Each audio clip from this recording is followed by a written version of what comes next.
Hello friends, আমি শুভম। হল থেকে দেখে এলাম তথাগত মুখার্জির নতুন সিনেমা নিব্বা নিব্বি। এবার জানি আপনারা ভাবছেন যে ভাই হলে দেখলো কি করে, জি5 এর কন্টেন্ট, জি5 এর সিনেমা জি5 এ আসবে, তাও আবার আজকে নয়, রিভিউটা আজকে আসছে, তো মুভিটা তো কালকে আসবে, তো দেখলো কি করে বলছি সব। কিন্তু তার আগে একটা জিনিস যেটা বলাটা খুব দরকার, এই পুরো সিনেমাটা দেখতে দেখতে না আমার একবারও ফিল হলো না যেটা তথাগত মুখার্জির সিনেমা। আমি সত্যি কথা বলছি। এবার তার আগে আপনাকে প্রথম আনসারটা দিয়ে দিই। প্রিমিয়ারে গেছিলাম, আমাকে ডাকা হয়েছিল এবং আমার মতো অনেক রিভিউয়ারকে ডাকা হয়েছিল। প্রিমিয়ারে গেছিলাম, হলে দেখানো হলো, গ্লোবে দেখেছি আমরা সিনেমাটা এবং এখন রিভিউ করছি। এই সিনেমাটার অনেক জায়গা থেকে আপনারা পজিটিভ রিভিউ পাবেন, ঠিক আছে, আগে থেকেই বলে দিচ্ছি, কারণ আমার মতো অনেক রিভিউয়ার তো গেছিল। কিন্তু এই সিনেমাটার যেই রিভিউটা ডিজার্ভ করে আমি সেই রিভিউটাই দেব। আপনারা আমাকে চেনেন, যারা আমার চ্যানেল ফলো করেন বহুদিন ধরে, যে প্রিমিয়ারে ডাকুক কি আমার সঙ্গে কারোর পার্সোনালি কোনো শত্রুতা থাক বা কিছু থাক, আমি সেই বেসিসে কোনো সিনেমাকে পজিটিভ বা নেগেটিভ রিভিউ দিই না। সিনেমাটা যেরকম হয় আমি সেরকমই রিভিউ দিই। এবং তথাগতদা, তাকে আমি যেটুকু জেনেছি, এবং আমার মনে হয় যে তথাগতদা এই রিভিউটা শোনার পর খুশি হবে যে আমি সত্যি কথাটা বলেছি, ঠিক আছে, এটা আমার মনে হয়, আমি যতদূর তাকে জেনেছি আর কি। এবার আমি রিভিউতে আসছি। প্রথমে যদি গল্পটা বলি, ট্রেলার দেখে গল্প আপনারা বুঝে গেছেন এবং গল্প সেটাই। এটা একটা নিব্বা নিব্বির গল্প। ঋষভ দা এবং সৌরাশিনীদি, তারা নিব্বা নিব্বি কাপল। সৌরাশিনীদি প্রেগনেন্ট, একে অপরকে খুব ভালোবাসে, আবার খিস্তাখিস্তিও করছে, গালাগালিও করছে, মান অভিমান হচ্ছে, মারপিট হচ্ছে। এবার তাদের হাতে একটা হার্ড ড্রাইভ লেগে যাচ্ছে। এই হার্ড ড্রাইভের মধ্যে অনেক লুকোনো জিনিস আছে, অনেক বড় বড় মানুষের। তারা অবভিয়াসলি চাইছে না হার্ড ড্রাইভটা সবার সামনে চলে আসুক। এবার এই ঋষভ দা সৌরাশিনীতে হার্ড ড্রাইভটাকে নিয়ে পালাচ্ছে। তারা পেছনে গুন্ডা পাঠাচ্ছে, পুলিশ পাঠাচ্ছে, সবাই তাদের পেছনে পড়ে আছে। এবারে টাসেলটা কে যেতে শেষ অব্দি, এই নিয়ে এই সিনেমাটা। এবারে যদি পজিটিভ দিক বলি, খুব কম পজিটিভ দিক আছে। আমার সত্যি খুব খারাপ লাগছে বলতে, খুব কম পজিটিভ দিক আছে। প্রথমত, এখানে সবার পারফরমেন্স খুব খুব সুন্দর। ঋষভ দা, সৌরাশিনীতি, তাদের যে পারফরমেন্স, তাদের যে কেমিস্ট্রি, সেই কেমিস্ট্রিটা ওয়ার্ক করে। তাদের মধ্যে যে পাগলামো তাদের ক্যারেক্টারটায়, সেই ক্যারেক্টারের পাগলামোটা তারা ফুটিয়ে আনতে পেরেছে।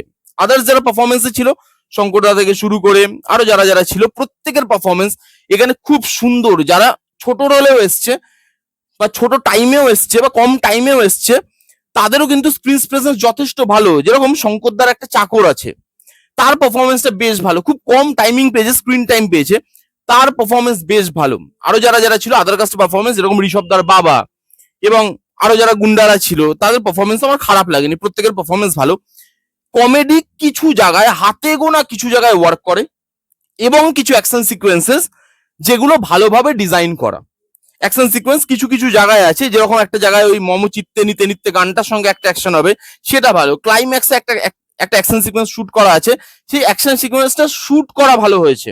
এবং এখানে বিজিএম এর কাজ ভালো। বিজিএম এ যেভাবে গান ব্যবহার করা হয়েছে, বিজিএম এ যেভাবে মিউজিক ব্যবহার করা হয়েছে, অ্যাকশন সিনগুলোকে আপলিফট করতে হেল্প করে। কিন্তু আপনি শুধু এই জিনিসগুলো দিয়ে একটা সিনেমা পুল অফ করতে পারবেন না যদি আপনার বেসিক, একটা সিনেমার যে basic character build up, writing, সেগুলো পরিপূর্ণ না হয় বা সেগুলো আপ টু দ্য মার্ক না হয়।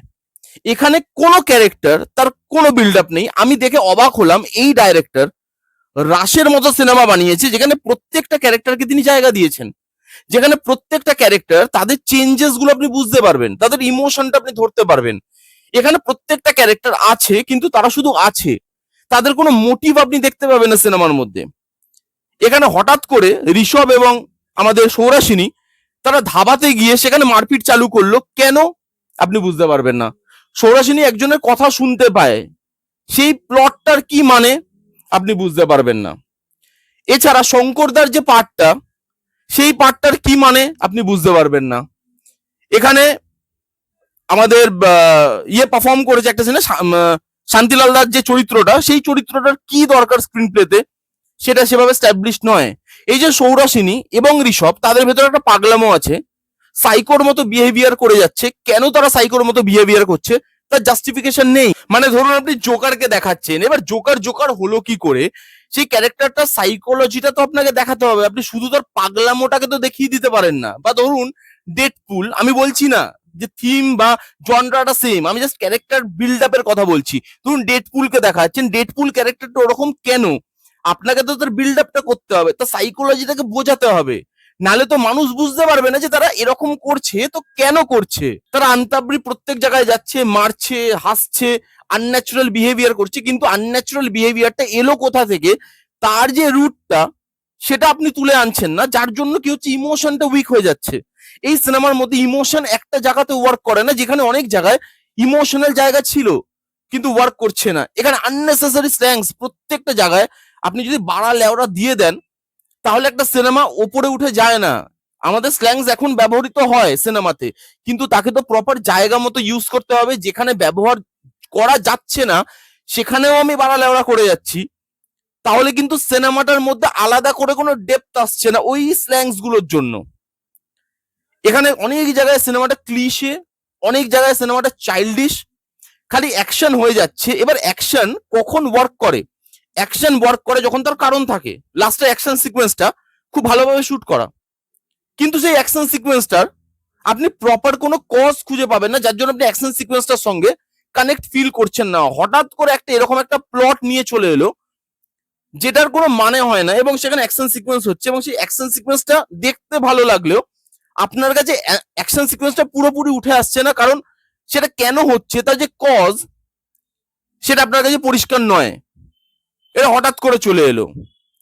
এবং লাস্টে যে অ্যাকশন সিকোয়েন্স সেটা আপনি পুরোপুরি দেখলে বুঝতে পারবেন সেখানে একাডেমি অফ ফাইন আর্টস এর ছাপ তো আছে বস, পরিষ্কার ভাবে আছে। এবার এটা কপি না ইন্সপিরেশন সেটা তো তথাগতদাই বলতে পারবে। মানে আমি এটা আশা করিনি তথাগতদার থেকে, আমি সত্যি কথা বলছি। আমি খুব পজিটিভ মাইন্ডসেট নিয়ে এই সিনেমাটা দেখতে গেছিলাম, কিন্তু সেখানে আমি এরকম ধরনের লুপহোলস পাবো, তাও আবার এরকম ধরনের ডাইরেক্টরের থেকে, যে রাশের মতো, পারিয়ার মতো সিনেমা, যেখানে তিনি অ্যাকশন সিকোয়েন্স এত ভালোভাবে করেছিল পারিয়াতে, কিন্তু উইথ কজ ছিল অ্যাকশন গুলো। যেখানে রাশে তিনি ক্যারেক্টার বিল্ড আপ করেছিল, সেই ক্যারেক্টার গুলোর সঙ্গে আমরা অ্যাটাচমেন্ট তৈরি করতে পেরেছিলাম।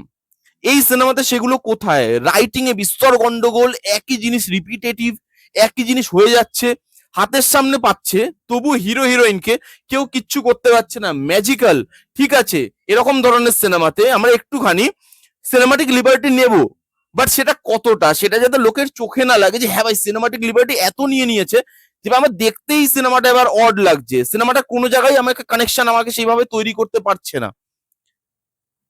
এবং লাস্টে ওই জায়গাটা একাডেমি অফ ফাইন আর্টস এর কথা মনে করায়, একদম করায়। যারা সিনেমাটা দেখবেন আগামীকাল জি5-এ বা তার পরেও যারা দেখবেন, তারা কমেন্ট করে জানাবেন যে আমি ঠিক বললাম না ভুল বললাম। দেখুন, আমি যেরকম সিনেমা সেরকম আমি রিভিউ দিতে ভালোবাসি, এবং সেটাই আমার কাজ, তো আমি সেটাই দিলাম। এই ছিল রিভিউ নিব্বা নিব্বির। যতটা এক্সপেকটেশন নিয়ে গেছিলাম অনেকটাই হতাশ হয়ে বাড়ি ফিরেছি। এবার আপনাদের উপর, আপনারা কারা কারা দেখবেন সিনেমাটা, আমি কাউকে দেখতে না করবো না, আপনারা দেখুন, দেখে আপনারা অবশ্যই আপনাদের ফিডব্যাক জানাবেন, কমেন্ট করে জানাবেন যে রিভিউটা আপনাদের কিরকম লাগলো। ভালো লাগলে please give a Thums up, like করবেন, কমেন্ট করবেন, শেয়ার করবেন, চ্যানেলটাকে মাস্ট সাবস্ক্রাইব করবেন। দেখা হচ্ছে নেক্সট কোনো ভিডিওতে, ততক্ষণ bye bye, take care and be safe.